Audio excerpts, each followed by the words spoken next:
S ರೈತರ ನಮಸ್ಕಾರ ರೀ. ನಮಸ್ಕಾರ ಸರ್.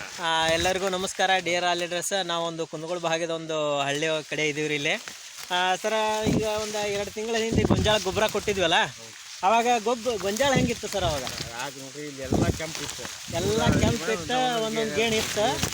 ನಾನು ಬಂದಾಗ ಸರ ಜವಳ ಹತ್ತಿ ಹೊಂಟೈತ್ರಿ, ಉಳಿತೈತೆ ನಮ್ಮ ಊರಿಗೆ ಬಿತ್ತೋಣ ಅಂತ ನಿಮ್ಮ ಹುಡುಗ ಮಾತಾಡ್ತಿದ್ದ. ಹೌದ್ರಾ? ಬಟ್ ಈಗ ಒಂದು 2 ತಿಂಗಳ ಐತೇನು ಸರ್? ಇದೆ 2 ತಿಂಗಳ ಕಮ್ಮಿ ಐತಿ, 50 ದಿನದ್ದು ಐತಿ ನೋಡ್ರಿ. ಡಿಯರ್ ಆಲ್ ಲೀಡರ್ಸ್ ನೋಡ್ಬೋದು, ಒಂದೂವರೆ ತಿಂಗಳದ್ದು ಒಂದು 50 ದಿನದ ಬೆಳೆ ಅಂತ ಹೇಳ್ತಾರೆ ರೀ. ಬಟ್ ನಾವು ಮೊನ್ನೆ ಹೋಗುವಾಗ ಎಲ್ಲ ಹಳದಿ ಆಗಿ ಹಾಳಾಗ್ತೈತೇನೋ ಅನ್ನೋಬೇಕು, ಅಷ್ಟು ಮಳೆ ಹತ್ತಿ ಹಾಳಾಗಿತ್ತು. ಬಟ್ ಇವಾಗ ಒಂದು ಗೊಂಜಾಳ ನೋಡ್ರಿ, ಅಲ್ಲೇ ಸುಳಿ ಮ್ಯಾಗ ಏನು ಕಾಣತೈತಪ್ಪ ಅಂದ್ರೆ ತೆನಿ ಕಾಣತೈತಿ, ಅಷ್ಟು ಚಂದ ಗೊಂಜಾಳ ಆಗೈತಿ. ಸರ ರಿಸಲ್ಟ್ ನಿಮ್ಗೆ ಹೆಂಗೆ ಅನ್ಸೈತಿ? ಮನಸ್ಸಿಗೆ ಬಂದೈತೆ ಅಂತೀರಿ? ಪಕ್ಕಾ ಬಂದೈತಲ್ರಿ? ಈಗ ಹೊರಗಡೆ ಇದಕ್ಕಿಂತ ಖರ್ಚು ಕಮ್ಮಿ ಬಂತಂತೀರ, ಜಾಸ್ತಿ ಬಂತಂತೀರ ಸರ್? ಖರ್ಚು ಅನ್ನೋಕ್ಕಿಂತ ಎಷ್ಟೋ ಅಂತ ಬೇಡ, 4 ಹೆಚ್ಚಿಗೆ ಆಗ್ಬೇಕು, 4 ಕಮ್ಮಿ ಆಗ್ಬೇಕು, ಇಷ್ಟ ಅಷ್ಟೇ. ಆದ್ರೂ ಒಟ್ಟು ಖರ್ಚು ಭಾಳ ಕಮ್ಮಿ ಬರ್ತೈತಿ ಸರ್ ನಮ್ದು. ಅಲ್ಲ 10,000 ಬರಲ್ಲ, ಇಲ್ಲಿ ಒಂದು 7ರಿಂದ 8,000 ಬರುತ್ತೆ.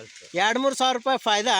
ಮತ್ತು ಅಲ್ಲಿ ರೊಕ್ಕ ಕೊಟ್ಟು ಹೊಲನ ಹಾಳು ಮಾಡ್ಕೊಳ್ಳುವಂಥ ಪ್ರಾಡಕ್ಟ್ ನಾವು ತೊಗೊಂಬಂದು ಮಾಡ್ತೀವಿ. ಅದ್ರ ಜೊತೆಗೇನೆ ಮಿಕ್ಸ್ ಆಗಲಿ ಅಥವಾ ಸ್ವಲ್ಪ ಕಮ್ಮಿ ಪ್ರಮಾಣದಾಗ ಅಲ್ಲಿ ಮಾಡಿದ್ರಪ್ಪ ಅಂದ್ರೆ ಇಂಥ ಒಳ್ಳೆ ರಿಸಲ್ಟನ್ನು ಕೊಡ್ಲಿಕ್ಕೆ ಇಷ್ಟ ಆಗ್ತೈತಿ.